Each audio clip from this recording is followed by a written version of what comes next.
Hey, the gang's back together. Oh, Tarik made it to and back safely, so that's always a good thing. But I cannot wait to hear all about your experience, Craven Cottage. You got to see the last match of the, and it was a win, last match of the season. Got to see a little bit of KDB. Oh, I mean, there's some drama, possibly something. Maybe Pep has had it about the rumors about Jack Grealish. There are plenty of things to talk about. I'm super excited. But first, but first, And about the put the name or the adjective for them that season, we can take it after. So I know the season have been not good, but of course always can be worse, right? So and just focus what you have to do the games.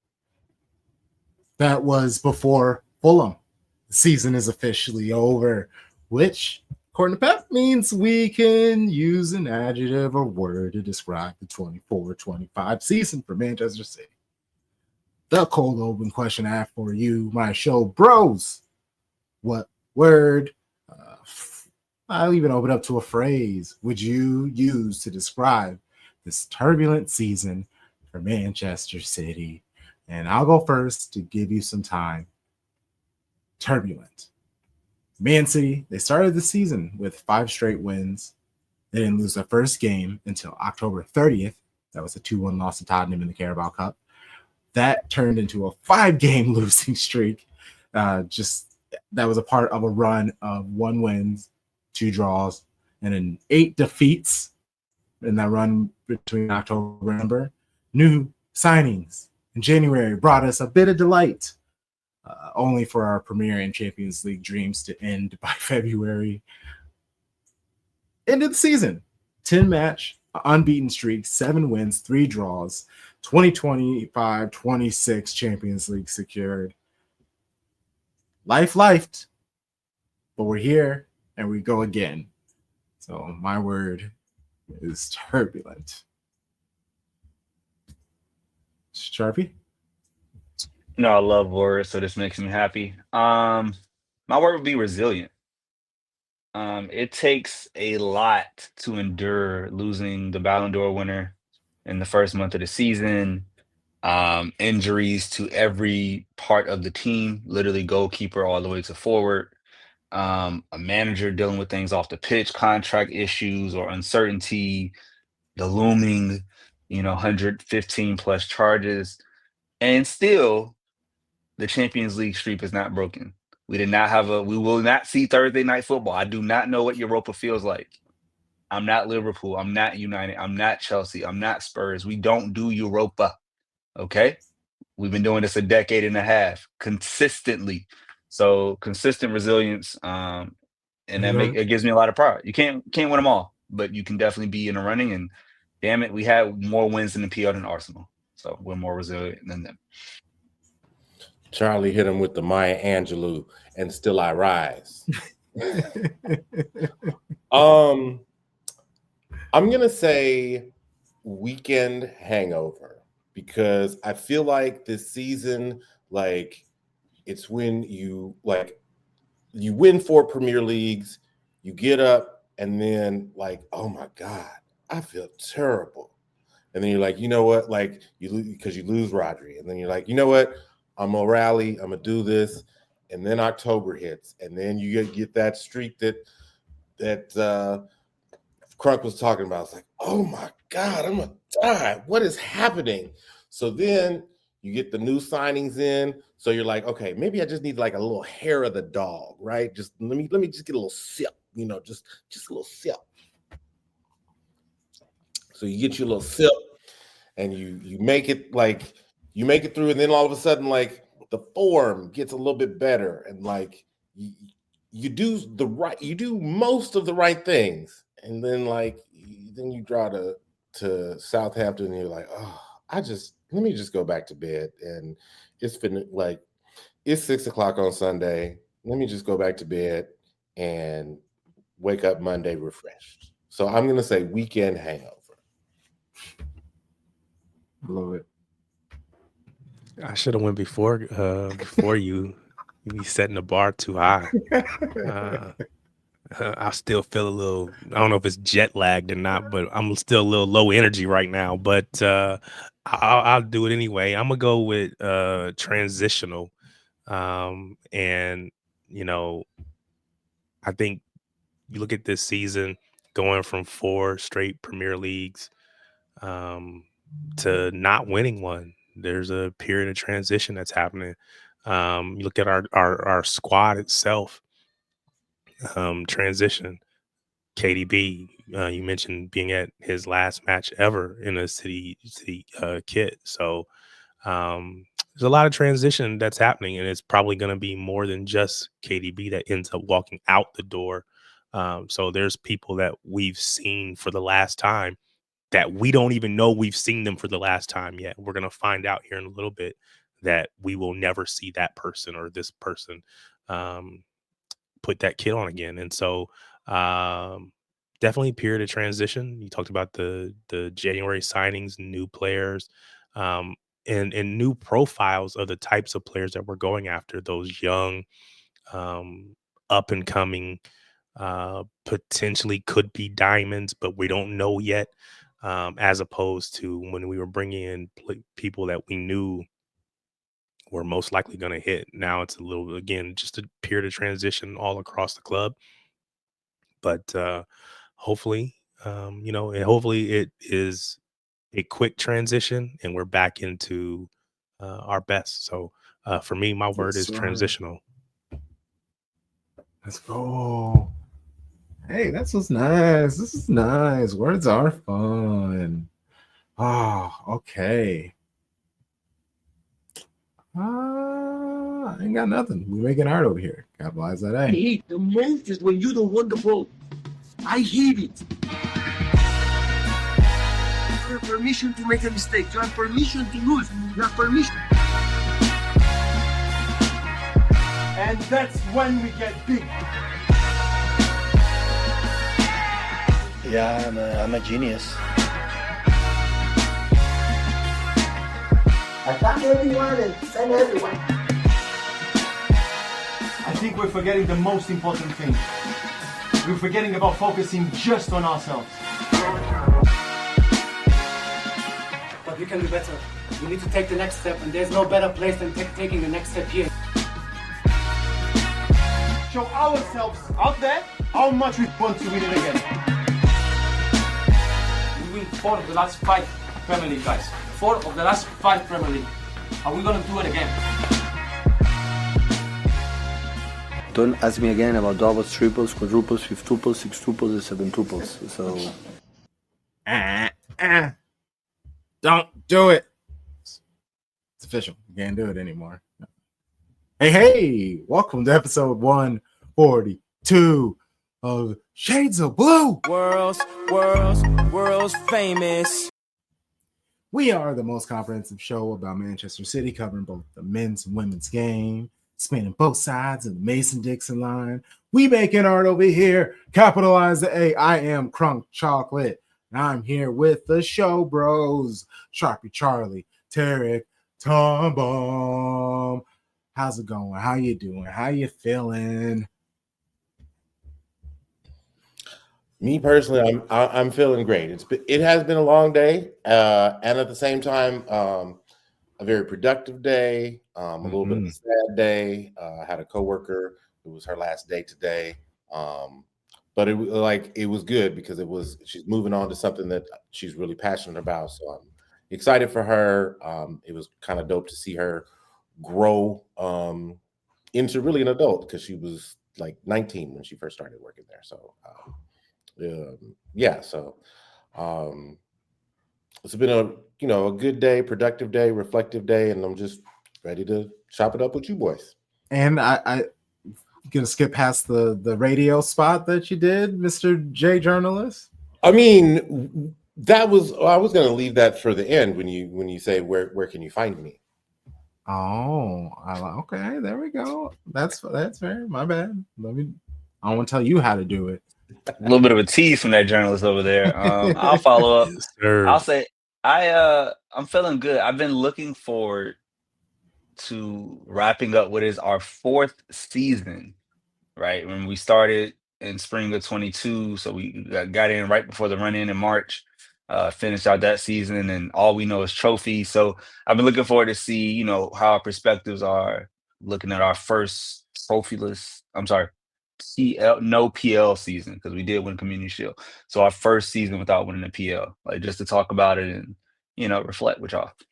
And I've Pep heard said y'all everybody is not else. going to disrespect that trophy. And He then our said, We graphics, won. official He graphics are said out we there. won one. We got That's it. something. We got There are something. 6 trophies. We won one, damn it. Man, I'm feeling good. Glad to be back. You know, like you said, just glad to be safe travels, man. Got the chance to see my daughter. Celebrated her 20th birthday with her over there in London. So yeah, glad to be back though. But I debated going into work today because, you know, I was like, I'm not going to do nothing. I might as well just go in and say that little vacation time. Man, that would have been such a bad decision. Such a bad decision. Thank God for staying home. They'll see me on Monday. They will not see me again between now and then. So glad to be back. Glad to be on with y'all. You know, I was gone for like 6 days and you don't get into the things that you normally do and you kind of take for granted, jumping on here multiple times a week. We got our normal recording, we got our Thursday night lit stream, you know, just things that become a part of my rhythm. And you take that away, it just like throws you off a little bit. So I'm glad to get back to just the normal routine. So yeah. Especially with the time zone changes in general. Oh yeah, it's crazy. It's wild. Oh, okay. Well, we got this match against Fulham. Shock all and applause, where we can just talk about anything in the footballing world. We got the women's, our Baby Blue Baddies, our Man City women's segment, the World Sevens tournament. They participated in that. That was an experience for everybody. So we got to talk about that. Kind of the latest on the manager rumor, transfer mill, what we've been hearing. And I think I'm the most positive I've ever been about Bunny. I mean, we'll talk about it. We'll talk about it.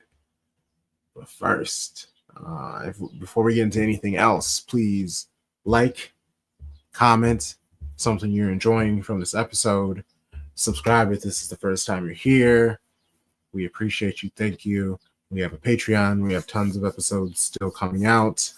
And for the summer, I'm working on some things that we're going to be doing on FanFest. And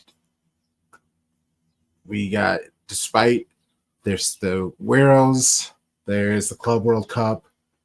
I know I'm going to the game in Atlanta, so content will be out for that. I'll be hopefully meeting up with some cool people, doing some cool things there as well. Tons of surprises. They'll be all out. I'm going to keep some good stuff for Patreon, I think. I might try to talk some reputable people into drinking on camera and talking about sports and see what I can get out of them. Let's see how that works. That's the good stuff that we'll hide behind Patreon, of course. Let's get into this match. Man City versus Fulham. Last match of the season. We got a bit of Rodri a few games ago. Just like the tiniest bit. And Kovacic is out because he's injured.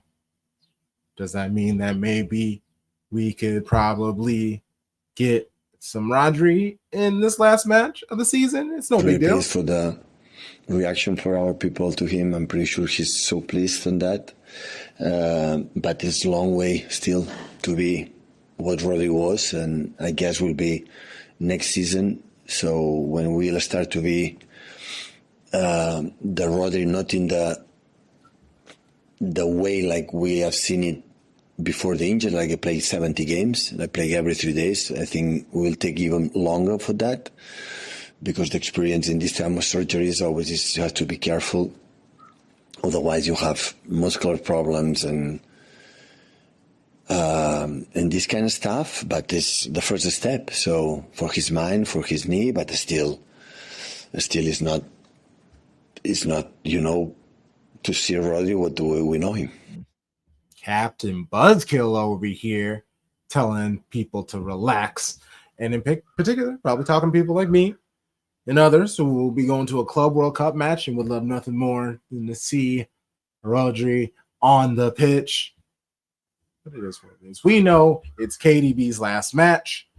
There will be other players leaving, as mentioned in the cold open. There are people we won't be able to really say goodbye to. Surely Pep knows which players are getting sent to Sunderland, who are getting punted to Perry FC, dinked over to Darmstadt, chipped over to Cremonese. Oh man, it's having some fun. Move to Marseille too soon. That's how they go. Oh man, You can't throw shade at Darmstadt. I used to live. No, that wasn't. I know. Was I'm just saying. Words. No, shout out, respect to Darmstadt. Right? Respect. Always. New Napoli. I'm sorry.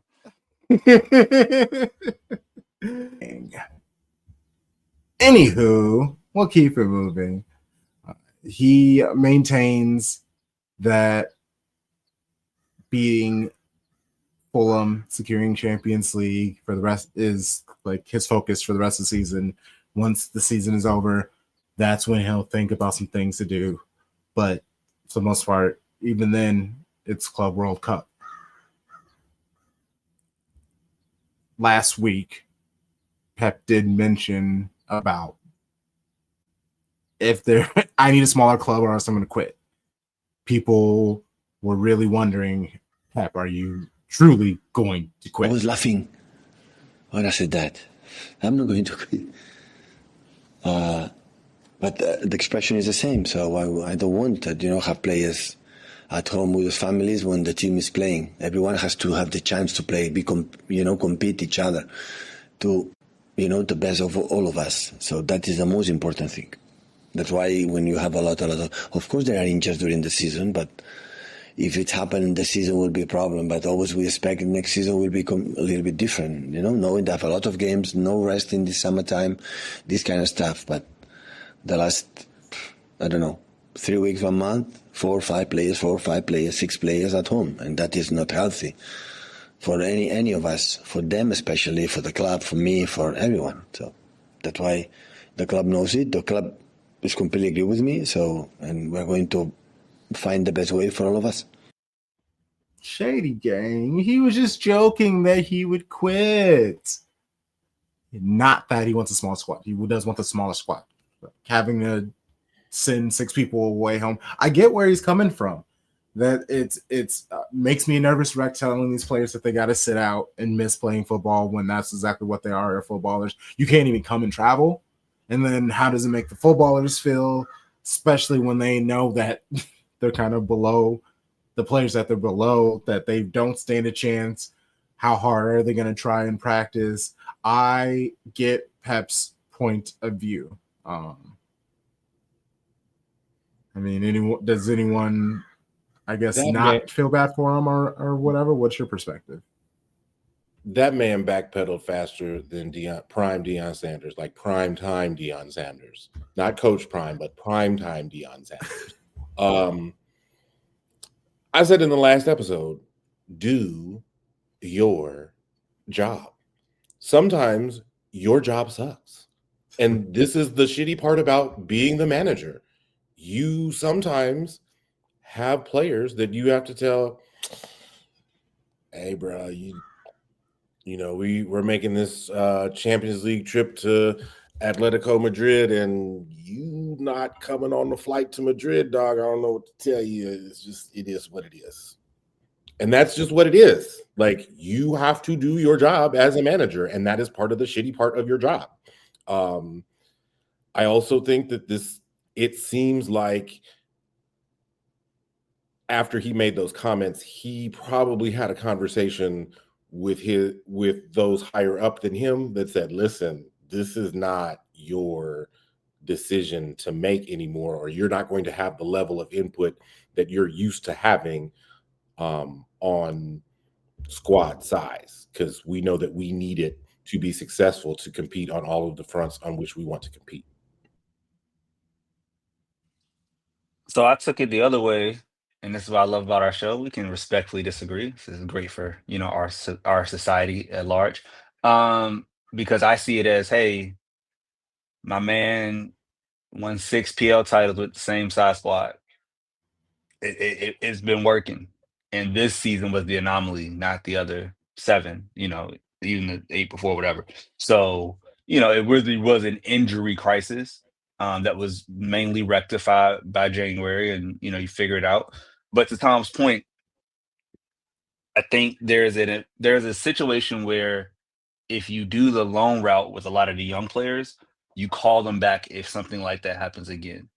So if you need to loan out a Heist and Echeverry just so they can keep playing consistently through the fall and the winter, hey, we got some injuries, come on back. We need you. Or stay, get even more development. And now this didn't happen with our club, but I think one of the best loan examples I've seen is Saliba from Arsenal. Like, I had never even heard of him for real. And then they were like, yeah, we're bringing this kid back that played in League One. And he dominated. And then you saw him when he came back. It was like, oh, this is what they were waiting on. So it's like there are advantages to loan plays for young people, as long as they continue to develop at the right place. But it's something where I trust Pep. And if we only got him for 2 more years, I want to do whatever makes this man the happiest. I definitely I hear you, Tom, and I acknowledge the fact that you're right. It is a part of a manager's job, and it does suck. And to your point, you do have to do your job. But if I say as a manager, you know, I will fire people if I have to. I will write people up if I have to. But if I get to the point where it no longer affects me, then I feel like I've become a prick and I don't need to be doing this job. Right. So I think Pep acknowledges that we're going to do what we got to do. But I don't like being in a position where I got to tell a man who has committed their life to this club at this point, and everything that they do is centered around this club. Oh, by the way, you just can't participate. Not even that you did anything wrong. You just can't participate. You got to stay at home. So I think he will do. Of course, he's going to do what he's got to do, but you don't have to like it. And I think that's what he's saying. I just don't like it. And so I would much prefer to keep a smaller squad size. And the January signings, to your point, we've always had that smaller squad. We brought in those guys in January. And then the people who we brought them in to cover for started to get healthy. And so now we do have this backlog of players that you got to tell a Jack Grealish, a Rico Lewis, and others, oh, by the way, this last match, you're not playing. You're not even going to dress. And it's, in college, you got you got your travel squad that you got to be on a certain point in the roster, or in the depth chart to be able to travel. It's not uncommon, but it just is pretty crappy if you're the manager and you got to be the one to deliver that news. You come on here and Crunk's like, I'm sorry, we only got 3 spots. One of y'all got to stay home. We be like, well, dang, we've been doing this for 4 seasons. All of a sudden, Crunk saying I can't get on, or I can't get no screen time. I can't get behind the mic and talk. No, what's going on? So it does suck, but I'm confident that they know what they are doing, and whether it's on loan, which I think there's some limits too, so we gotta be careful there. But people will need to go, and some people who have experienced being left out will know that I don't want to do this for a whole nother season. So let me go find another alternative. Because when you play for Manchester City, you get paid pretty well and you get treated well. So you're not in any hurry to leave. And so by telling people, oh, you will be sitting at home, maybe it gives them some incentive to say, you know what, I need to go ahead and find me another club. So it sucks, but it's a fact of life. And so here we go. We'll see what this transition looks like. there. And what about our star boy, Phil Foden, who just turned 25, which means I don't think he can be called a star boy anymore. He grown. He 25. Yeah. That's a big age. Also, this the same birthday as John Stones and Kyle Walker. One of the weirdest oddities in club history. That's Super so weird. wild. That's It's super so weird. great. I saw the post. I was like, "Happy birthday, John! Happy birthday, Phil! Oh, you too, Kyle! Well, goddamn! Like everybody got a birthday." That should be a scouting thing. Is anybody's birthday May 28th? Because That's a good sign. You're probably gonna if get great so, there's a players. good chance you might be pretty good. Because we got 3 of these jokers. That's got to Different be generations too. yeah. Like 25, 32, 35 or something like that. Yeah, Like see, that's wild. So yeah, like if you born on this day, there's a good chance we might want you. that's important. Put that in transfer market. All prospects on May 28th. Let's find the best one. Keep this thing going. Phil Foden, he struggled this season. He seemed off physically and mentally. But Pep, can he lock in next season? Yeah, it's true. Phil said that, and of course he has not been, but not for him, for all of us. But you know, he's a family for him. He's a baby boy. He's in the academy. He's becoming one star with us, and we want to help him. So that is the most important thing. I thought he needs rest, and it's going to happen now after Sunday, and step by step he's going to come back. Is what we want. I just wanna help him. That is what just we want on him. I don't care about his performance on the pitch. I want to feel good, and after the rest will come in easy way. Rest come in an easy way. Yeah, there's no reason to assume Phil Foden is done. I mean, it's one off season. Last year he did ball out. I mean, is this a sophomore slump? He's been on the team for so long, but he never really he was playing a lot, but he wasn't factored like he was last year. So I feel like in the music industry, there'll be people who are around for a while to drop singles, a lot of them have a buzz, and then they finally drop this huge debut album. And then the next album after that, because the first album was all of their words, who they are, it's that sophomore slump. I feel like this season, maybe this is his sophomore slump, and he's going to come back and do a banger of a third album. Yeah, I think there's some. I am led to believe, because I don't know, but I'm led to believe there's some mitigating circumstances that led to this sophomore slump, or at least contributed to it. And the hope is that whatever those things are, that can be rectified. Because let's be honest, there's just like we've said about Rodri coming back from an ACL, there's no guarantee he ever gets back to the level that he was. Now, we think that he probably will, because his game wasn't dependent upon speed. So losing a half a step may not be as big a deal for a Rodri as it was maybe for like a Leroy Sané when he got injured. But there's no guarantee that whatever issues Phil is encountering will be resolved. But we're hopeful, right? Because there's a lot of pressure and a lot of responsibility for the future of this club that's resting on that young man's shoulders.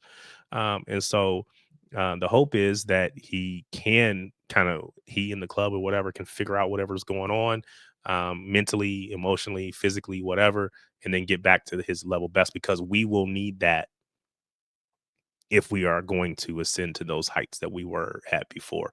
Not even saying just winning trebles or 4 in a row, but just to get back to climb the Premier League title again. We're going to need him back to his best or very, very close to it. So, sure. To that point about him coming back, I read something where Phil was discussing about him basically coming back too soon. Like that tackle that Casemiro did on the derby, that's when he got some ligament damage. And paraphrasing, he was basically like, I don't like not playing. Like I need to play. I love playing. And almost rushing back because, when you're young, you think, hey, I can play through this. I can do it. When looking back, hindsight being 2020, you probably should have just taken time off for the betterment of yourself, right? The team obviously would love to have you. And if you can't give 100%, you're not a bench player anymore. You start matches. That's what you do. Like, you're supposed to be in there. Gundo's supposed to come off the bench. If you can't give 70, 80 minutes, that's not right. Like, you know what I'm saying? So I, like Tarik said, give the summer. I don't care if he doesn't show up at the Club World Cup. That's fine. Take the rest because August is gonna come before we know it. And I do think that, like, all the talk about who's in our starting 11, if your starting 11 for the 25-26 season doesn't have Phil Foden as one of the 8s or the 10 or whatever, I think you're missing the boat. And I think you're a little bit of a prisoner of the moment and not realizing who this man is. So I feel like Phil would be back for sure. I think that what he kind of talked about in that article in the Manchester Evening News was kind of illuminating to me. Like Charlie, you were saying that he's rushing back because he loves to play football. He needs to play football. And it also sounds like he's not able to deal with sometimes not being able to play football. And I hope, I'm not, I know that mental health can be a big amorphous term, but sometimes you need to be able to find things about yourself that outside of what it is that you are doing in the present that is like the main driver of your life. And I hope that Phil finds that because it sounds like that is something that he may need. That's fair. We all know we've seen him hit the heights, and we definitely think he's going to get there. Pep said about the Club World Cup, on principle, we'll come to America. When he was asked if the entire lineup is going to show, on principle, World Cup, I was just like, what does that even mean? It's like, so it's going to be interesting. I think there are going to be more names on the roster going, like Holland. I have a little clip of him post Fulham, but he was like, next is Club World Cup. It wouldn't surprise me who's there. How much playing time they get is another thing, but I think it's going to be an interesting set of people who are going to be at this game or at this tournament for some reason. I think what I just read, if it's accurate, the roster size is a minimum of 26, maximum of 35. So, like, people can come, and theoretically, you sit out the first 2 group stage matches, lower competition, you get rested up for Juventus, we move on to the knockouts, right? Like, or it's just like, hey, you just come and be with the team, get some light training in, but because of injury or whatever, you don't play. I'm thinking like a John Stones. Whoever's still around, because the transfer window is like the 1st through the 10th. So things are definitely getting popping after this weekend. So I feel like nobody who's in jeopardy is gonna, be playing. I feel like this would be a great opportunity. It's almost like a U23 tournament in my mind, for all of our young players. Daku, Savino, Echeverry, like, whoever, Kuzminov, to really just shine. So I think that'll be like, hopefully, I hope that's the way that the club sees the tournament early on. Yeah, that's fair, honestly. Use it as a vacation. Bring your family. Man City's paying for it. Bring your families. You're gonna check out Philly. Like you're going to bigger cities, Atlanta, Orlando. Your kids can go to Universal Studios while I go and kick a ball around. Like, I will say this: when we go to Atlanta, I'm gonna need everybody to stay out of Magic City, please. That's a tourist location. I feel like that's the part of the whole bus should pull up. I feel like that's it. Everybody 21 and up, go through for 35, 40 minutes. That's all you need. Just to see. You got to do for nothing. For the Lou Williams special, and that's it. Cop the wings, get the sights, hear some trap music. Everybody wins, and you go home safely. It could be amazing memories. Talk about a story for the rest of your life. Woo, summer 25, Atlanta. So I went to go see Big Ben, Buckingham Palace. When they go, they got to go to Magic City. Is what I hear you saying. It's just like it's a tourist attraction. Dog, it's phenomenal. Like it's one of those places. Like when I went, it's not even like I was there. Like, oh, let me go look at and just be in the mix. No, you come by the bar, you relax, get a drink, a little cheap drink, get the wings. The wings are good, and then you just chill. Somebody may come over and offer you something. You can easily say no, keep it moving. You know, and that's okay. I just think like you go to that city, you have the means to do it. Take a trip. You ain't gotta stay late. You get there like 11:30. It's cool. 11 o'clock. You out by midnight. Everybody's fine. You crazy saying 11 o'clock. You are insane. I thought you were going to be like, 9 o'clock. You're not going to see the A team. You're not going to see the B team, but you'll be out there. I'm not saying like, right when the sun goes down, it's the summer. You gotta marinate. You still have a good time. It's still a party, but you gotta do all the things in the party if you don't want to. You gotta pay a bill that night if you don't feel like it. It's okay.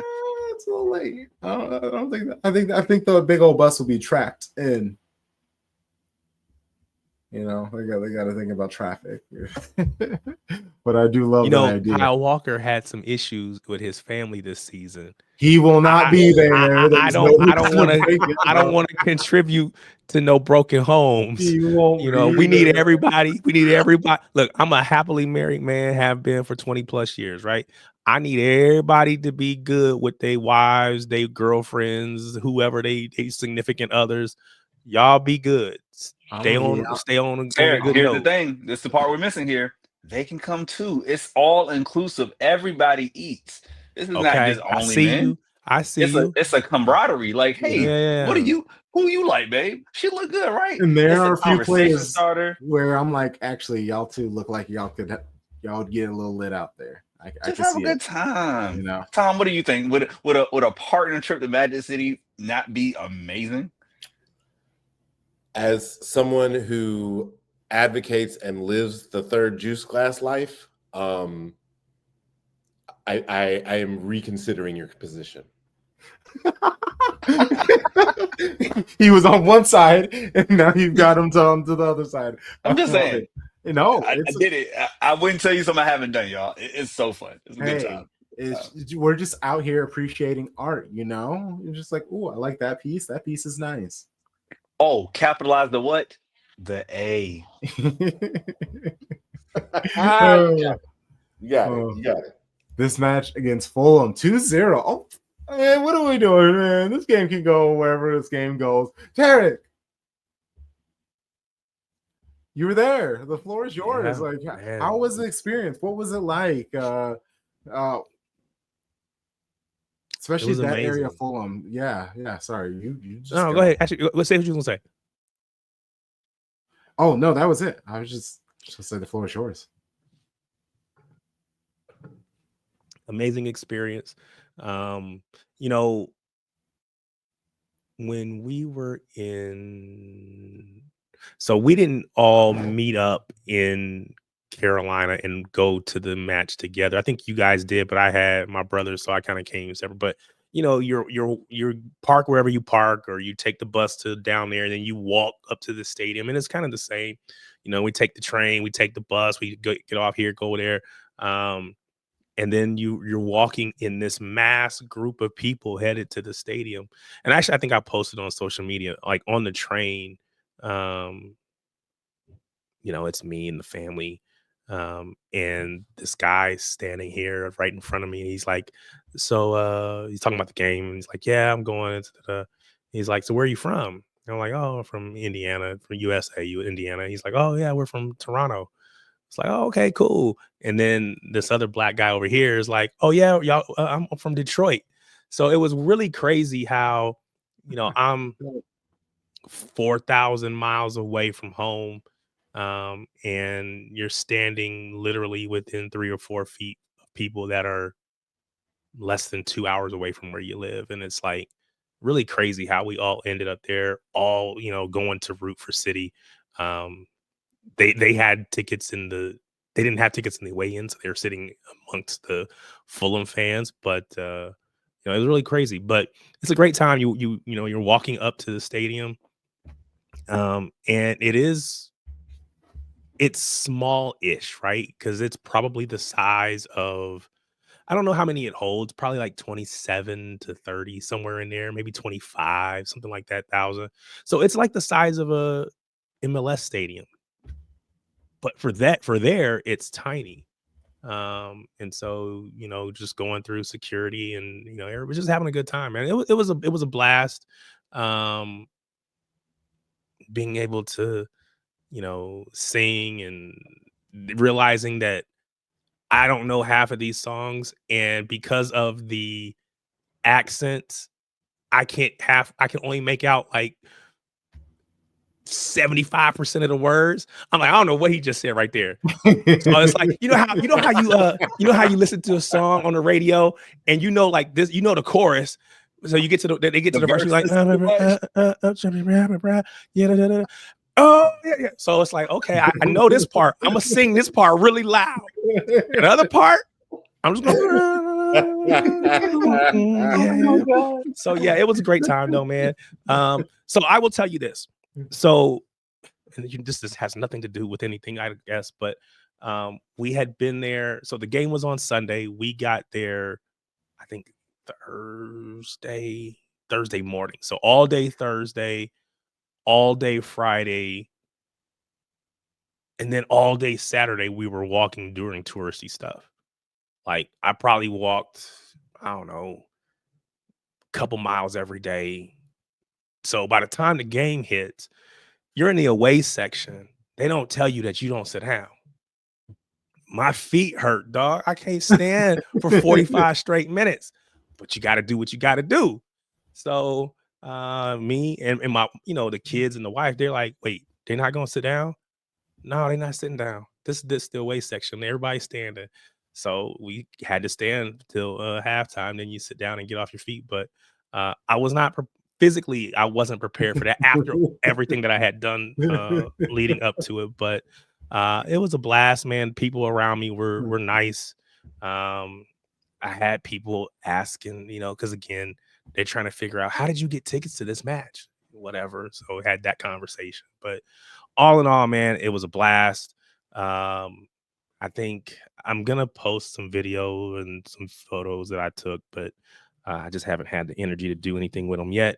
But got a chance. I'm sitting like 10 rows up from the bottom, so great, great, great seats. I'm looking dead at Holland when I get that penalty, and I'm like screaming, he's got to take it. And the guy behind me, he's like, That's crazy. He's like, Marmouche. And I'm like, no, Holland's got to take it. No disrespect to Marmouche, because I don't think he'll miss again. But Holland's got to be the dude to step up and take it. Yeah. So you're watching him step up. And then I assume they showed the post-game scenes or post-match scenes on TV, but I don't know. Being able to celebrate Kevin De Bruyne, who, the players, they come over, and they clap you up, whatever, for support. And of course, we're screaming and singing for Kevin De Bruyne. And so Holland kind of pushes him back out there to kind of come and big up the crowd. And so it was really cool to be able to be a part of that. Of course, he had a big send off at the last home match, but this last time that he was ever going to be applauded by this crowd as as a member of the team. Now he might, if Napoli ends up playing us, of course, I'm sure they'll cheer for him. But the last time in this shade of sky blue, so you could tell from where I was sitting, I was close enough that I could see the emotion on his face. So you could tell that it was impacting him. And so I was definitely glad to be there for that, to be a part of that. So all in all, it was a great time. Pivot to the other team. My cousin Anthony Robinson, that dude is his pace is incredible in person. It's like seeing that dude run all out. It's like, wow, the dude is blazing fast. My wife, she's like before the match starts, because again, she watches City. If I'm in the room and I'm watching it, she knows that's what we whatever. She knows a lot of the teams and a lot of the big players. She knows their name. So she's like, "Who is that guy? He doesn't even look like he should be playing this." And she's talking about Traore, because she's like, he's just like his stature. He's just too big. He doesn't even fit. Everybody else is kind of like lean. Blah, blah. She's like, and then there's just this dude. I was like, yeah. But then to see how he just kind of, bounces off people, really truly should be a football running back, NFL American football running back. That dude is like just a unstoppable. bowling ball. So man, it was a great time. I'm very, very glad I got to have that experience. It timing wise worked out perfect. And now I look forward to being able to be a part of a home match. That's like the next thing I want to be able to do. Um, I've already told the wife I will be back to the UK. I don't know when, but I'll be back, and that's where I'm headed, to Manchester. So she was like, "You on your own on this one, big dog." So I'm like, "Okay, cool." So we'll get them again one of these seasons. But it was a blast. Couldn't ask for anything more, man. And that's perfect, because now you have the okay to go alone, instead of being like, oh yeah, I wasn't ignoring you, I just thought you wouldn't want to go. But now she's gone, she's had the experience. She's like, nah, that's not for me, I don't want to do that. Have fun. We always knew, because I've always said I was going to go eventually, and she was like, "You cannot go to the UK without us." So the first time had to be with everybody, and I just really just needed an excuse to just like bite the bullet and do it. So my daughter being over there kind of was like the impetus for it. So now that we've all done it, she's like, "Okay, well, I already been over there. I know what it is. I ain't got to go back. Do you?" But I couldn't have done it the first time without them. They still give me grief about going to New York without them. So, Oh yeah. yeah, They like, how you gonna go to New York and go to the Yankee game without us? So yeah, I'm still living that down. And that was like probably 5, 6, 7 years ago. They don't forget. They will never forget. Never forget that. So yeah, man, it was a blast, and I hope that much like we put together a trip to the preseason matches, hopefully we can find a way to get a group trip over to UK and get to the Etihad. I expect Spring 26. Anybody? Yeah, Spring I say 26? hopefully I'm sure it'll be amazing. So whenever we say, just sign me up, give me a chance to recoup some money, because that mug was expensive. But other than that, yeah. That's on my list. For sure. This I love sorry. I loved every part of Tarik's story, but I think the beginning, like when you were like, oh, like, you're on the train and like you see somebody from Toronto, see somebody from Detroit. Like, I think that's really the ethos of our show. Like, you know what I mean? Like, you see other Black dudes in the city, and you're like, and I just think that building that community is so important. And I'm so excited for you that you got to experience that in person, when so much of what we do is digital. Like, the fact that you got to do that in real life is really dope. Yeah, I agree. Like you said, it's one thing to do it here in the States, and it was similar. It was a similar experience, but it's just a different feel when you're riding the train, and half the people have on City gear, or you get off the train at the station and it's hundreds of people getting off this train, and you can see the sky blue or the yellow and the neon kit. You can see the different people, and then you see a lot of Fulham supporters. But they didn't have anything on the line, so it wasn't like there was no animosity. The crowd on there, the Fulham crowd was kind of just like, we here, we just watching, supporting, whatever. The funny part is, so I'm sitting. I always sit on the end in the aisle, so I can put my legs out in the in the aisleway or whatever. So I'm like right on the edge between. I'm the last person in the city section, or the first person in the city section. You want to say it that way? And then there's like security, and then there's the Fulham people there.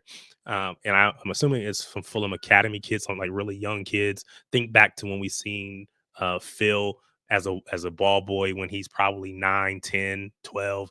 There's these kids down front in Fulham gear, and a lot of them are black. And they're quiet. The Fulham crowd is pretty quiet for the most part. The city crowd is like really cheering, whatever, and you can see these little kids trying to give it back to the city fans, and it's just like, I love the energy. I love the, not hatred, but it's just like, this is our club. We're gonna fight for it, whatever. So I just love to see that in those little kids, and then, one of these days they're gonna be, potentially, if things work out for them, they're gonna be Fulham first team players, and so seeing that, just that kid-like emotion, and just like they're having fun, but they don't like the fact that you're over there singing and they're just like quiet. They want to give it back to you. And so it was a good time, man. It was a really good time. Yeah, that's great. Oh, I mean, the match was what the match was. The starting lineup was Ederson in goal, Guardiola, Kanji, Diaz, Nunes, Gonzalez, Silva, Gundo, Doku, Marmoush, and Holland. Jack Grealish was all the rage that he wasn't on in the lineup. Boo-hoo, woe is him. I have more on him later. Hey, but Nico Gonzalez is good to see. Obviously, he played great. Yeah. In person, played great. Baby Roger. You know what sucks? Oh, what? Sorry, I just thought about this. Oh, no, I love it. No, go for it. And I think I've kind of known this, but having experienced it, VAR sucks. When you're in the stadium. When you're in the stadium, VAR sucks. We get the goal, and then it's like I think I took a picture of the sign. Goal is being checked for offside, VAR, or whatever, right? But we don't get the replay. When you're watching from home, you get the replay. You can see, oh, that's what they're looking at. Nope, we're good. You're just sitting there like, what are they doing? And then all of a sudden they're like, you can see the referee blow the whistle, point to the, okay, good, we got the goal, and everybody can finally celebrate. But there's a lot of waiting and just like, I don't know what's happening right now. This is crazy. They could learn something from America, because like in all of our sports, you go to any game, NFL, NBA, you see what's happening. They're and showing then, it like a million times. Yeah, you're showing it a million times, so you have an idea what should happen. It's an easy fix. It's just like, I genuinely just think the PGMOL is the dumbest group of professional referees in Europe. It's so annoying. And I'm still not over the Crystal Palace match. Just like I don't understand how the same thing happened with Aston Villa, where one thing, clear red, keeper off, okay, but our keeper Dean Henderson didn't hit the ball, and then you go, wait, he blows the whistle before VAR can even intervene, and now they're down 100 mil because of a young ref. 100. That's crazy. 100 M's, bro. They lost Rashford. They losing everybody because they ain't got the bread to pay them. Like, that is crazy. So to your point, VAR, when used wrongly, sucks. When used correctly, like the Champions League, it's great. No, I don't mean VAR itself. I know what you mean, though. Just like the experience. Just being in the stadium and not knowing what's happening is the part that sucks. So yeah. Yes, and to Charlie's point, like to Tarik, to your point, it is not great. You're just kind of waiting there. At least in America, when they do VAR, like you at least see it. And I know that some leagues across the world have adopted the like more NFL like, hey, this was offsides based off of this, or like just actually explaining your decision instead of just like, yeah, and that's all you get is some hand signals. And at that point, that was on the other side of the pitch, because they were attacking towards the city in the second half. So the first half they were going away from us. So you're looking all the way down the pitch. You see You see the overhead kick, but you don't see all the intricate details because it's so far away. So you don't know what they're looking for, how close or clear cut it might have been. So yeah, it was crazy. I love it. We talked about it. The first goal, the overhead kick by Gundo. What? The penalty by Holland. I mean, Nunes just ending the season on fire. Such a solid player. Ederson with some fantastic saves. He went down again. I was worried. He pushed through. Holland, even though, I mean, he scored off the penalty, but in the game, he didn't look like he was going to score, but he was still doing a lot of the hard work, attracting a lot of the center backs, allowing Doku to cook, Marmoush to get all the space to kind of get off the shots that he was able to get off. Yeah, this was a nice match. I was very happy with the squad. And subs, Savio, Phil Foden, Echeverry again, KDB getting on to be able to get some love one last time. How was that experience when KDB came on? Like, even though Fulham fans, did some of them cheer for him? Or was it just so loud, or you weren't? You didn't care?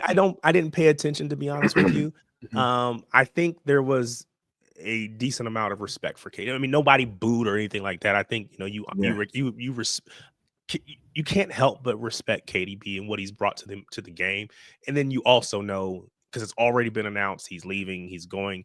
So, okay, let's show our respect. So I wouldn't be surprised. I just didn't pay attention because I was just so focused on, oh, that's fit, he's coming on, and everybody's, we're singing they had been singing, oh, Kevin, all match long, right? So it wasn't like it was the first time, but really just I think more so trying to manifest bringing that dude on the pitch.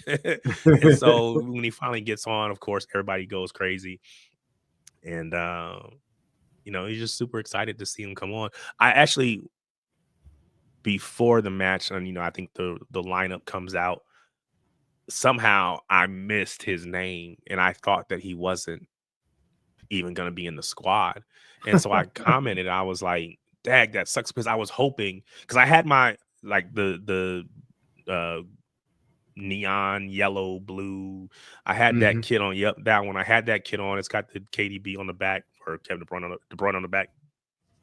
So I was wearing this in hopes of getting to be a part of that last match. So when I saw that, I didn't see his name at first. I thought he wasn't going to play, which I understand if you're him, because, hey, I'm planning to go someplace else. I got to keep myself safe, whatever. And I just kept looking, and then eventually I saw it, and I was like, oh, made a mistake. But when I didn't see it at first, I was not even a little, I was quite a bit disappointed, because I did hope to say, I wanted to be able to say I was at his last ever match. Yeah, I was a part of the crowd that was able to clap him off into the sunset. So I'm glad that it worked out, that happened. If he wouldn't have, it wouldn't have ruined the experience at all. But I was really hopeful, and thankfully, it worked out that way for me. So yeah. And he did, yeah, Sharpie, perfect. I just want to ask, because Tarik, this is an amazing experience. I'm sure everybody listening and watching loved the insight. What you mentioned, Robinson's speed, right? How crazy that was in person. Was it anything from like a technical perspective, or just seeing like the best City players in person? Because you've seen them in person before preseason, but like to see them in a real game that matters, that they got to get points at. Did anything stand out to you that you can remember? Well, again, it was on the other end of the pitch. I wish that Gundo goal would have happened on our end.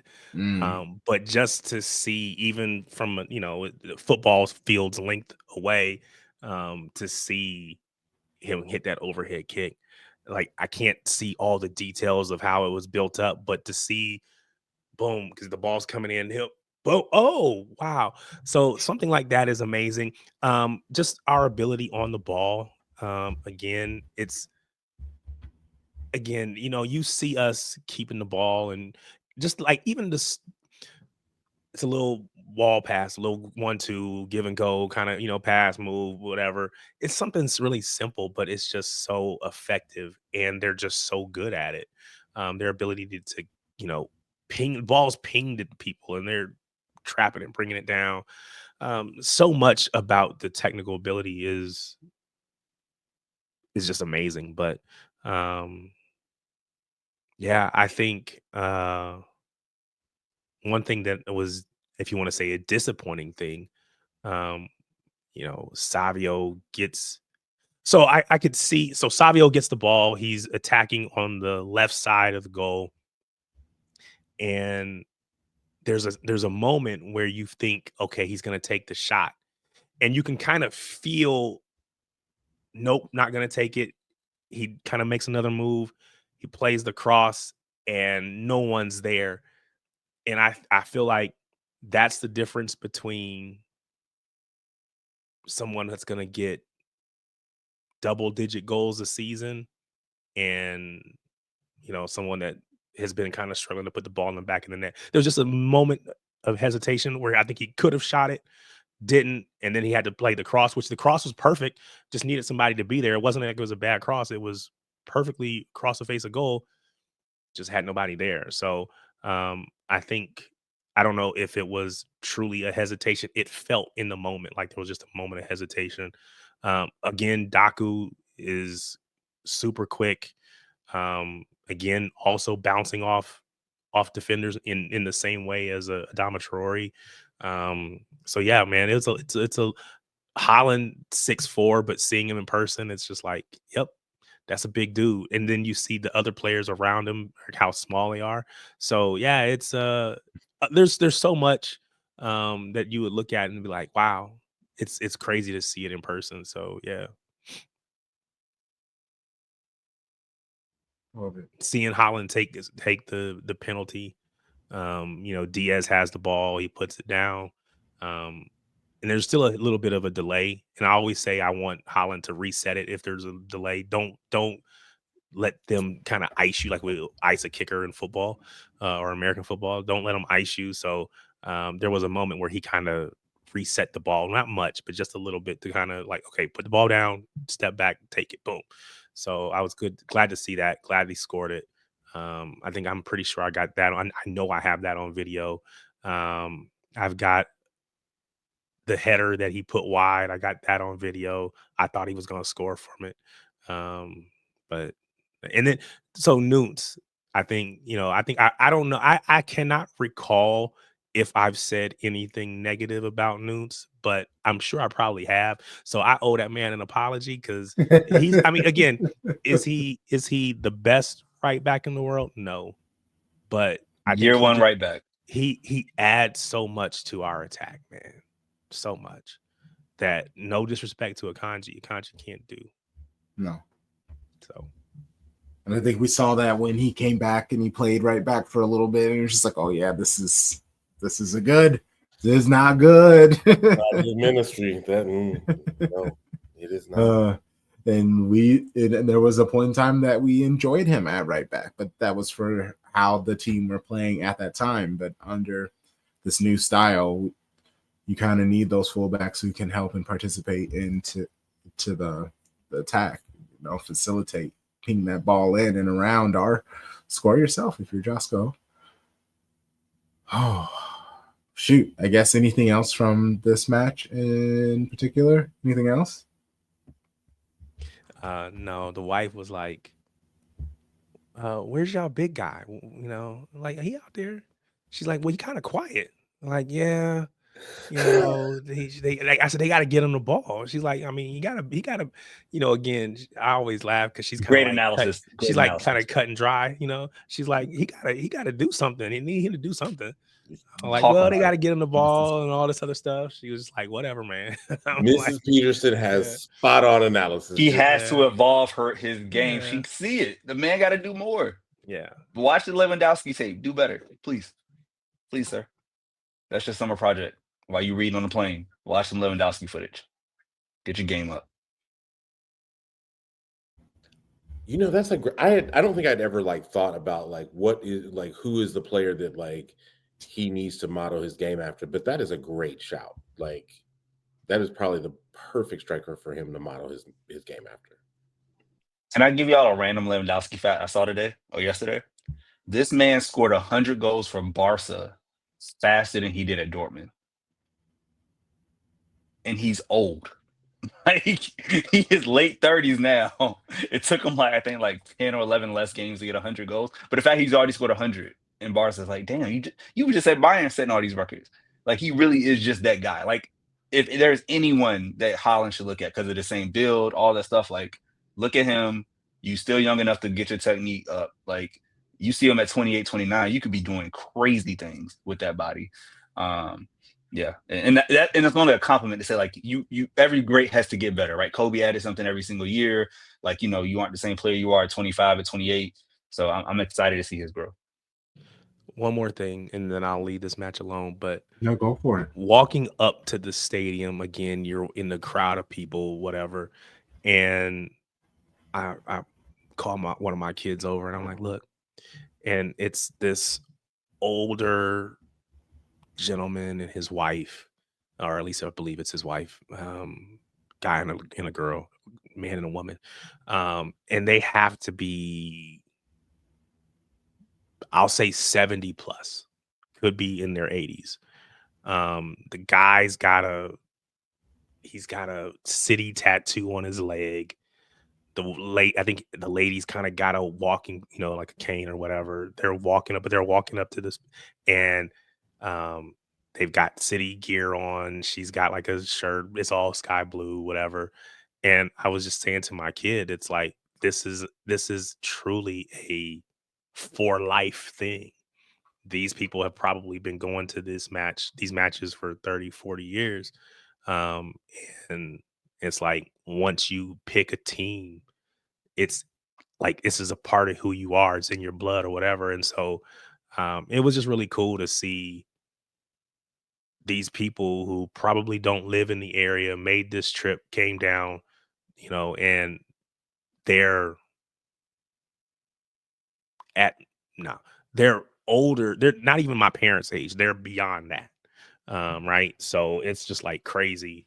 And you can think about how so many of these fans the game has kind of been passed down to them. Their city fandom has been passed down to them through generations. And it's pretty cool to see people that age still like invested in going to matches and being a part of this. So that was really cool to see as well. So yeah. So what you're saying is that the club does indeed have history. Oh yeah, without question. Yeah, without question. I'm sure there's some people that could tell you some stories about this match in the 50s and seeing Colin Bell and all these others in person. So yeah, there's definitely some history regardless of what the Red Cartel try to tell you.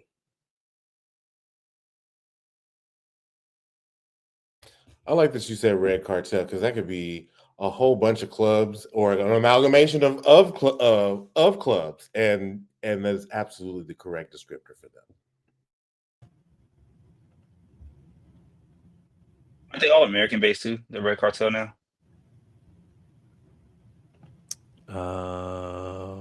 Yes, Blazers, they Crunkies. are. Yeah, Yes, they are. Arsenal, Let's see. Liverpool, United. Yep.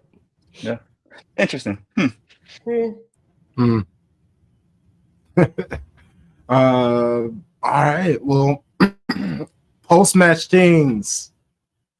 Got a little bit from Haaland. It's a difficult game, and we showed great character. We keep a clean sheet, which is important, and we would have been in the Champions League anyways if we lost, but even good to make the job ourselves and to win. We take this form with us and the positivity into the Club World Cup, now a small rest and national team, and then we go to the US to fight for another title. And yeah, in the end, we're all happy, we're all relieved. Of course, it's been a difficult season, all that, but we have to keep going. We have to. Oh, it's a strong win. We have to keep going and we have to stay positive because better times are coming. There we go. Club World Cup.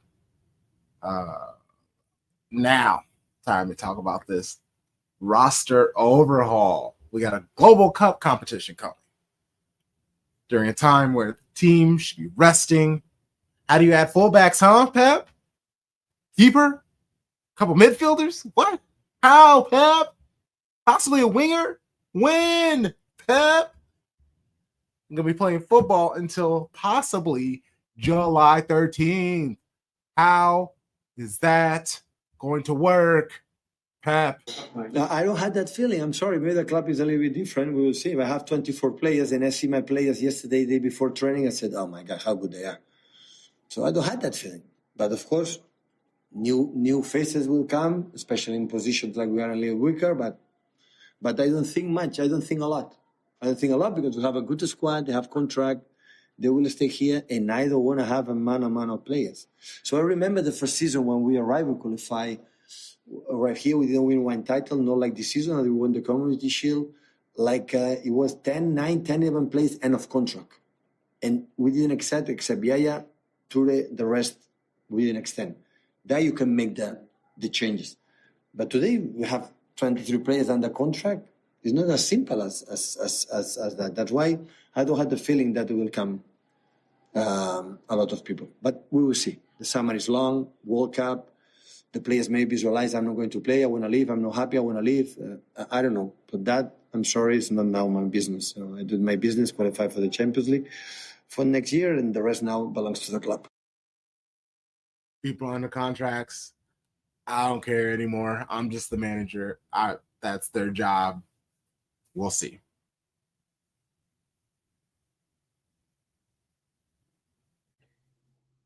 That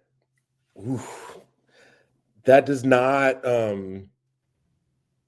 engender confidence, I guess. Like that he is truly engaged in like the player retention part, like, or at least like, because it sounds like there might be some players within the club that maybe have some, contract negotiations that are not going well, or they're undecided on whether they want to leave. And he's not helping them want to stay. Not that some of them don't need to go. But like to punch his pilot and just kind of wash your hands of it all, like that's.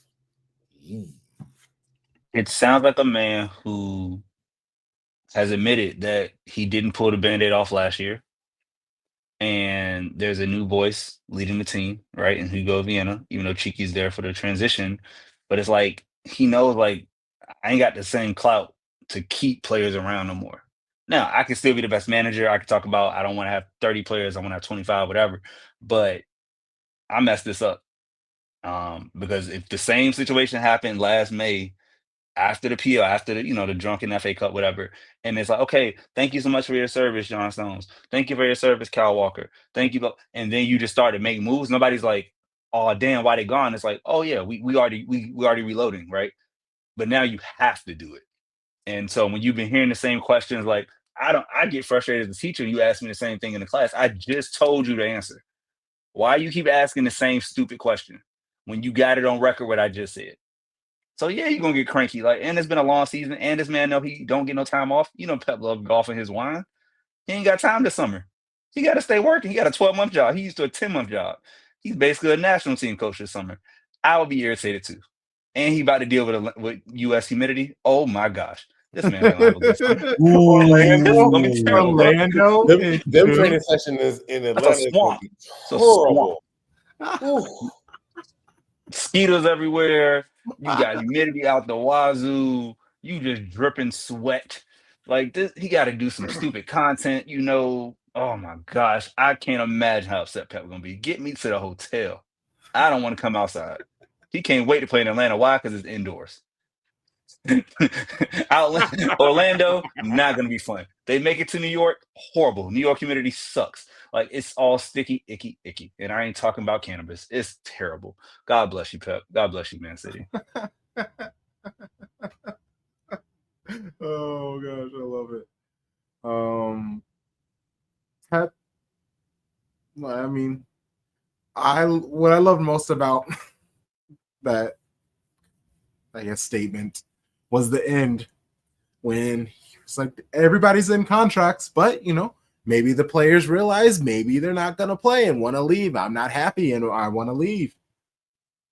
So like everybody's under contract, but there might be situations that he understands. It sounded a little specific. It also sounds like something he's probably heard before. That's the problem with having so many players who are international players themselves, because they do have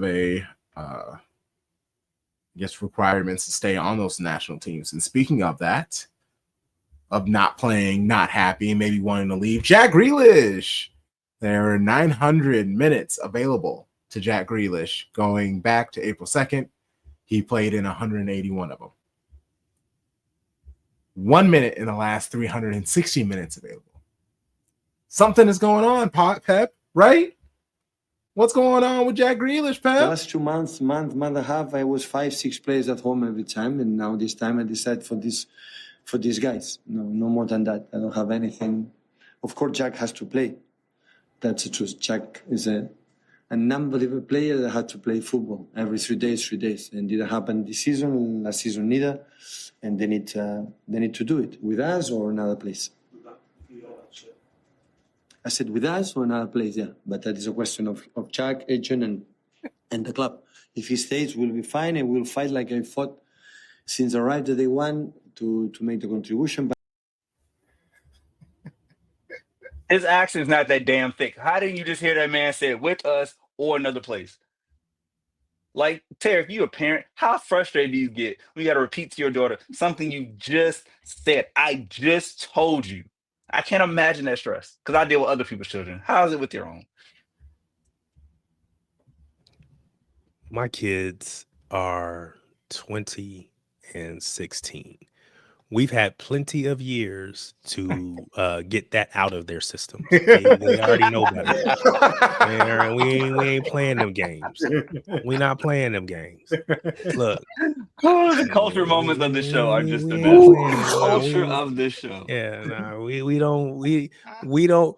The stuff that you deal with as a teacher, we don't happen in the house. Nah, there you go. We don't deal with that. No, the stuff that my wife deals with, that I don't. Yeah, the stuff that my wife deals with other people's kids in her classroom. No, we don't deal with that. Oh no, that's great.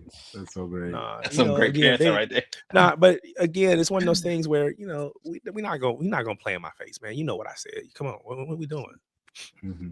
Yeah, and I think Crumb, when we talking before the match, and I was like, oh, he didn't bring Jack and McAtee because they got to get transferred. You can't risk injury.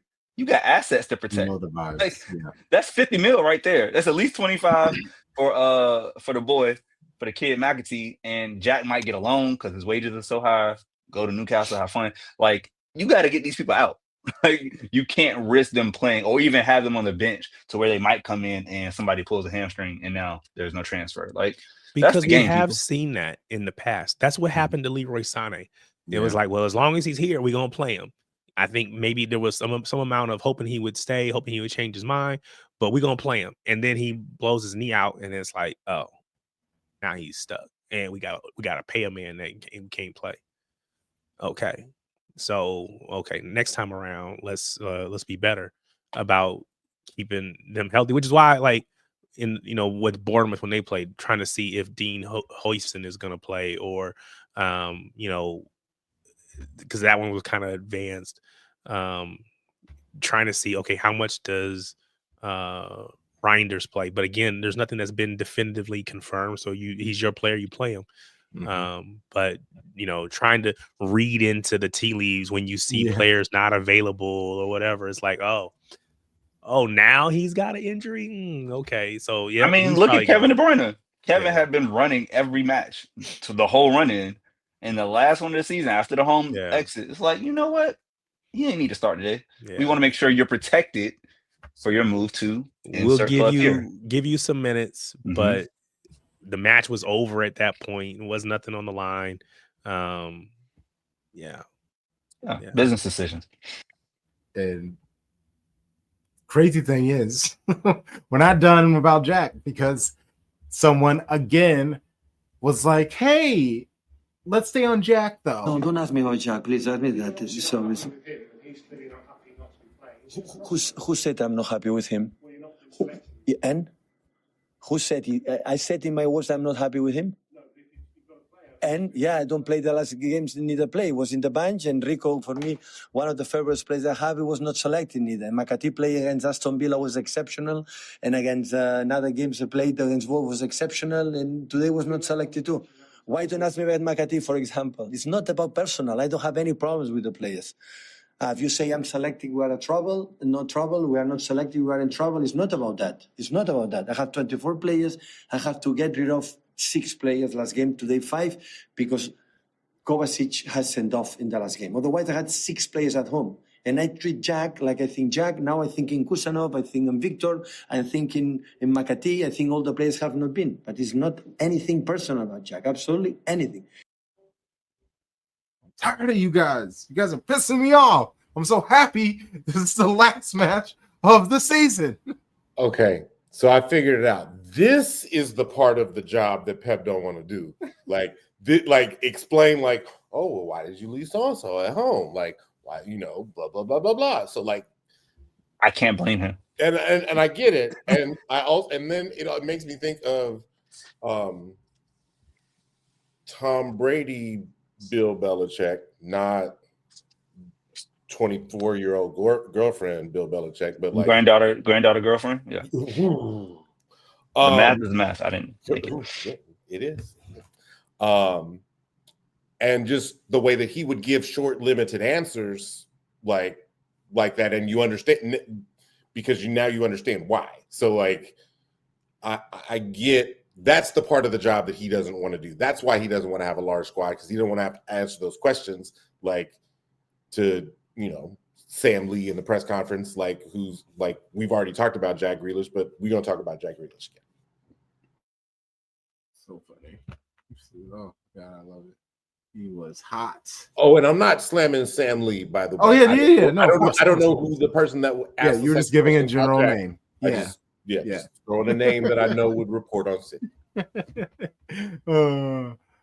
Breaking news. Tom Bomb says Sam Lee asks annoying ass questions.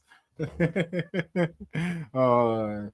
our esteemed members of Shady Gang, announcing our first of its kind for Shades of Blue podcast, the Shadies. An end of the year award show. Shout out to the amazing Shady Gang Academy for voting in a timely manner. You should be getting your invitations and the voting ballots soon. Check your emails and or social media accounts. And hey, if you thought maybe you should be a part of this academy, message me. Maybe we can have a conversation. Maybe I was wrong in not inviting you to the academy. So welcome all, and may the best winner win. May the best player win. There we go.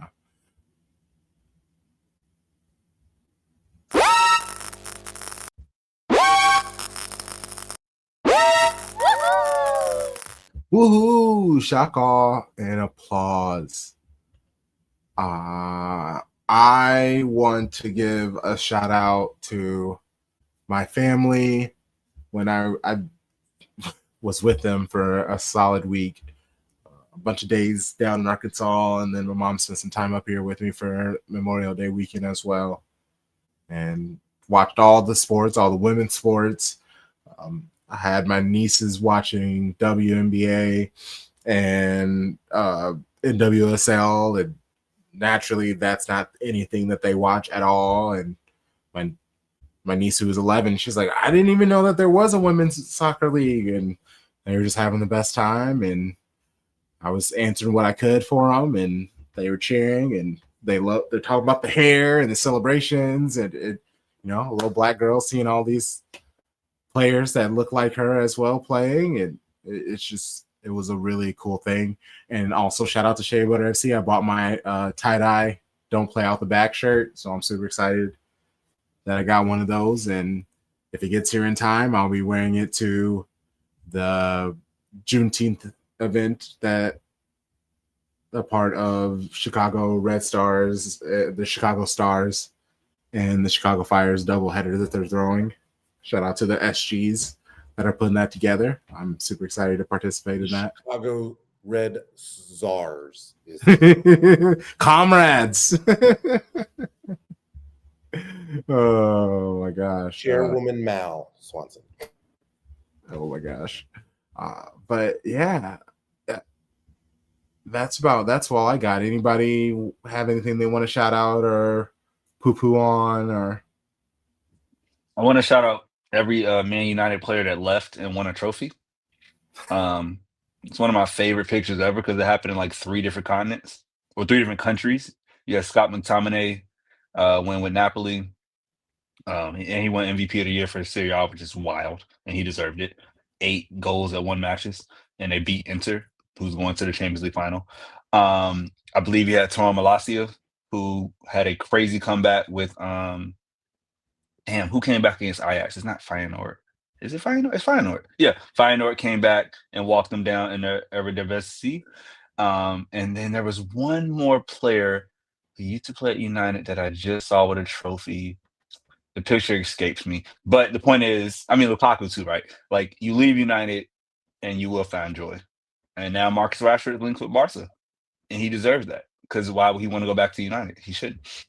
So shouts to those men for leaving and finding happier ways. And can Erik ten Hag do it at Leverkusen? We'll see. And you know who wasn't on that list of players who left United and got trophies? Anthony. And he's balling, though. I mean, he's balling. Yes, and he probably need to go over there to Marseille with Nasty Man FC. Like, so that brought my heart joy to see him not win. I mean, Chelsea, whatever. Like, of course y'all should have won, but that brought me joy. Also, I mean, just I don't think that I could leave this conversation without talking about what happened at Lisbon in the Women's Champions League final. I know Sharpie and Crunky were talking with Grant about it and the betting odds, and like I watched that match and I was just like, what is happening right now? I don't understand. And I already know that Deepty and Treb are about to be insufferable when we record. Especially Treb, he was wilding. Oh my God. I'm already about to take an Excedrin thinking about it. But yeah, I mean, that is a shock. And I gotta applaud Renee Slagers as the manager. Also, some of the shots that Chloe Kelly has been taking subliminally on on social media. She's been killing it. Towards Gareth have been hilarious to me personally. So that has brought me great joy and entertainment. Sorry, go for it. I was gonna say no. If you got something on that, go ahead. No, nothing. No, I was saying the part of where we were staying is a couple train stops from Arsenal, and I didn't put 2 and 2 together until later. But there was a day where you start to see all the Arsenal shirts, and you're like, "Oh yeah, they're having their little not parade but celebration or whatever." So, yeah, I think that's the other thing. My kids were like surprised, like, "Wait, all these clubs are in London?" Yeah, because it's like you're on the train, you're leaving Fulham, you pass Chelsea, Arsenal's over here. It's like, wait, they're all in London? Yeah. But the flip side of Tom's coin is Chelsea winning, and not for Chelsea's sake, but for all of the former City Academy players that are on Chelsea's squad. It really is, how you go to in different cities, they got Chinatown or they got Little Havana or Little Haiti, whatever, right?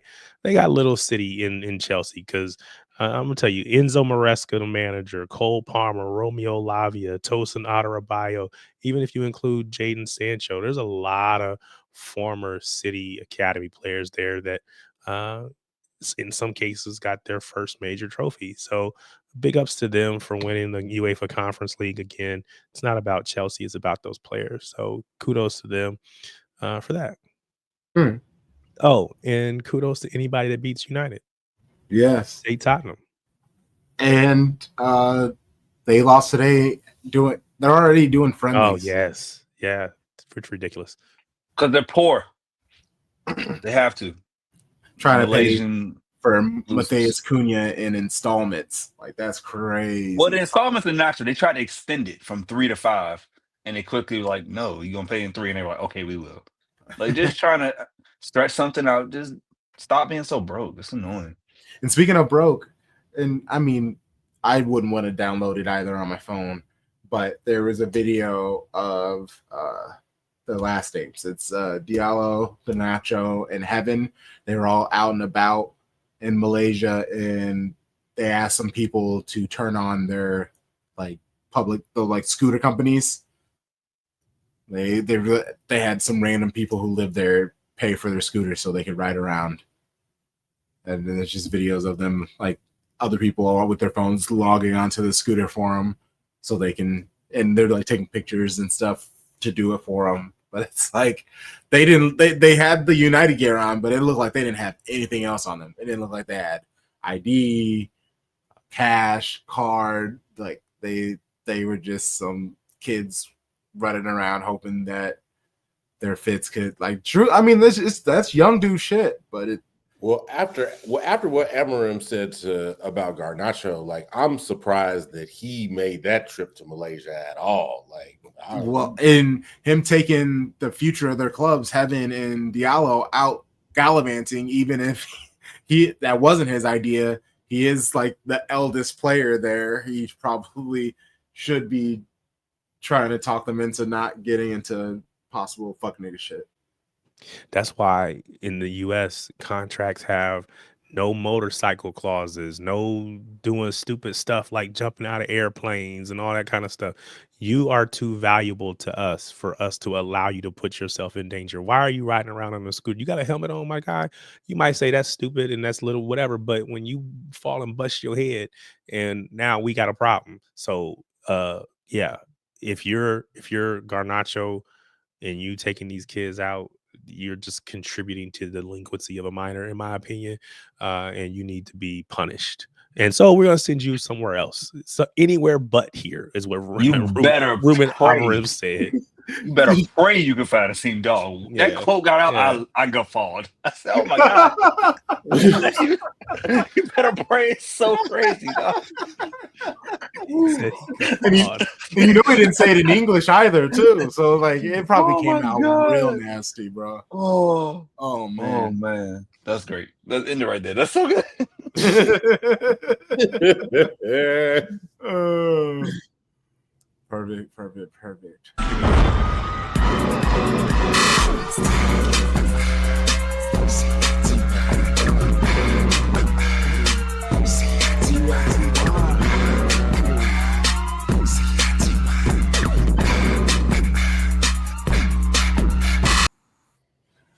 Yeah. Baby Blue Baddies, or Man City Women's segment. We don't have to stay on it long. They did participate in the World Sevens tournament. I was hoping that Spin the Block dude wouldn't be there. He was there. Overall, the tournament was really fun. It was really cool. Everyone looked like they had fun in that tournament. I don't care if you were Ajax losing on penalties to City. I don't care if you were Rosengard and you got smacked by everybody in the group. Everybody seemed to have a great time. Like, it was an entire vibe. Yes. Shout out to Bayern for winning the tournament and having some of the most impressive celebrations that I have seen in quite some time. And I get to see Lola Banta about twice a month. So like, that's high praise. So City finished fourth. I'm sick of playing United. all Yeah, of the man. time. I'm sick of losing to United all the Yeah, time. I need to fix that.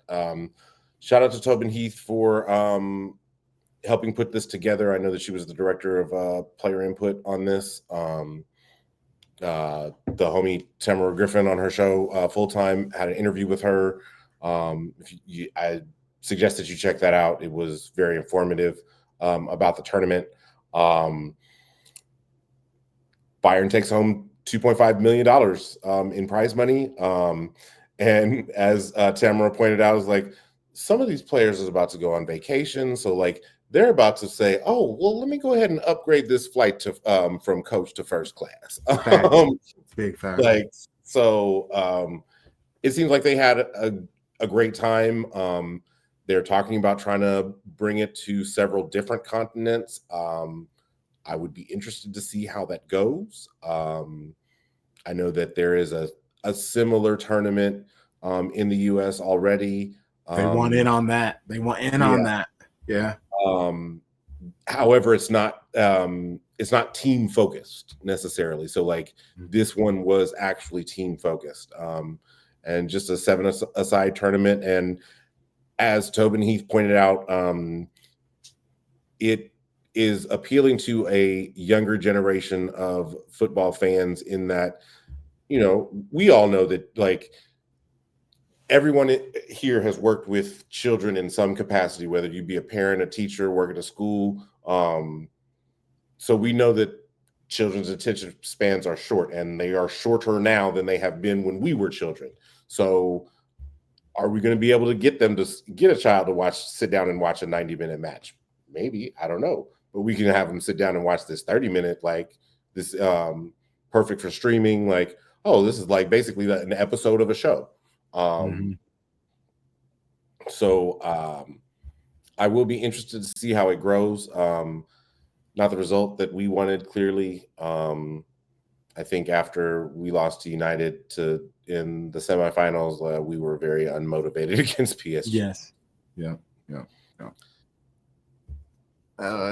Got to see all the players. That was nice. Everybody showed up, showed out. Jess Park got a couple good goals. Carolyn balled out. Yeah, this tournament was almost specifically designed for a player like Carolyn to play. Her and Fujino, like you could definitely tell. Yeah. Oh, yeah, they love this. And like I think your quote that Awa Fujino had about it before the tournament started is probably perfect. And I'm sure that she had a great time. Yeah, the freedom and fun from that. Okay. Manager.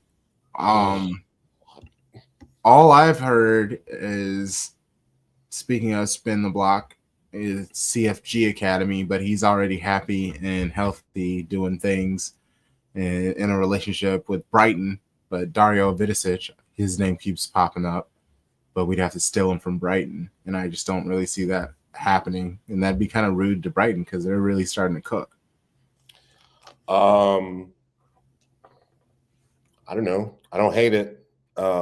They played good football this season in the WSL. Also, their road form was not great though.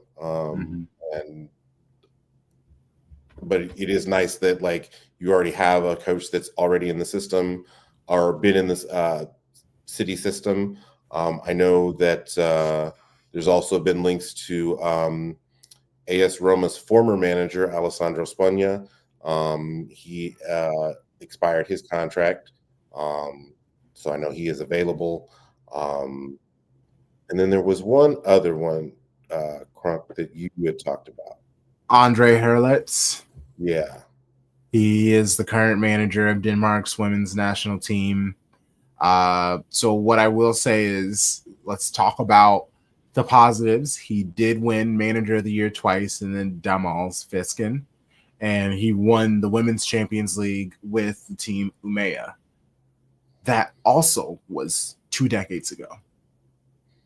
So, like, the furthest from Denmark he's gone is Finland.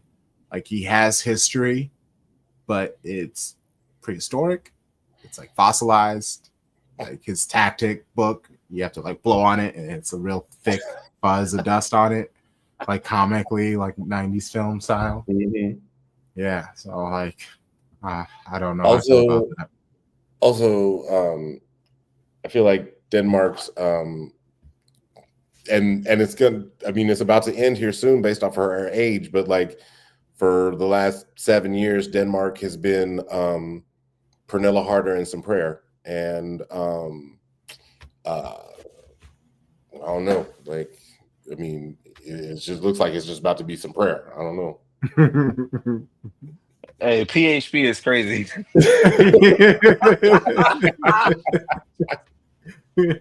Vanilla Heart is a prayer. Oh, God.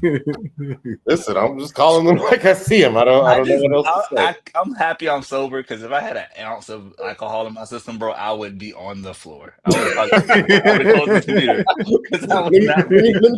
Let me take a drink for you. Thank you, please. I'm gonna get one after this. Man, that was great. I love y'all. Yeah, so that I mean that's all I'm hearing from about management. I'm also not searching too hard for it. I'm kind of just letting things happen where it goes with even with the men's team. Whoever we bring in is whoever we bring in. We've been talking about these same names forever. Like, just make things happen, bro. And I know it opens up on the 2nd. Like, Monday gets here, and I think that's when I think that conversation will really happen.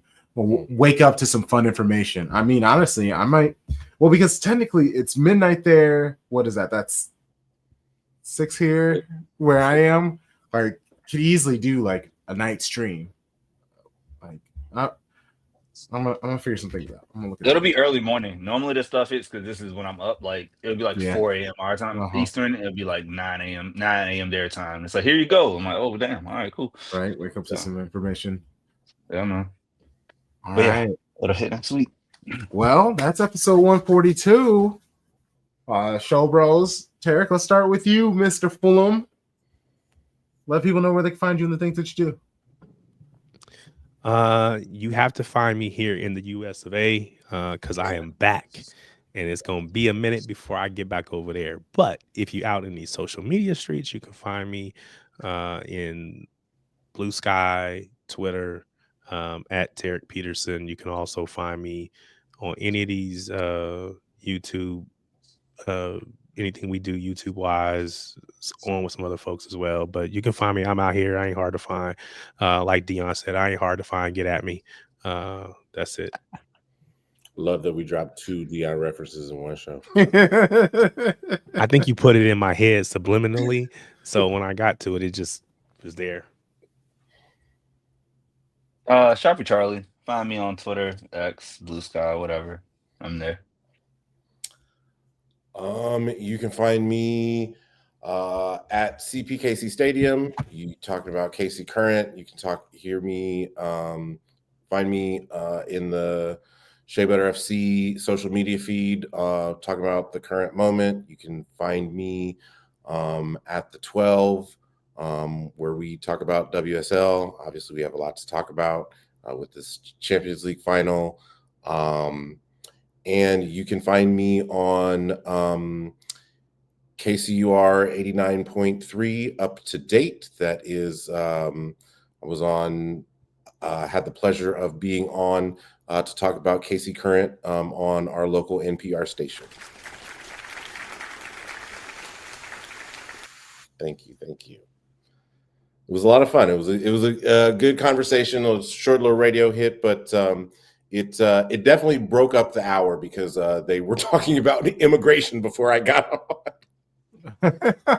You need that. You gotta make some things a little happier before we after this sad. This is very sad. Pivot. Yeah. Mm-hmm. Love it. Find the pod at Shades of Blue NW.com on Blue Sky. We're on Instagram at Shades of Blue. We're even on TikTok. Yeah, we're on TikTok too. At Shades of Blue NW. You know the vibes. Shady gang. Shady gang. Shady gang.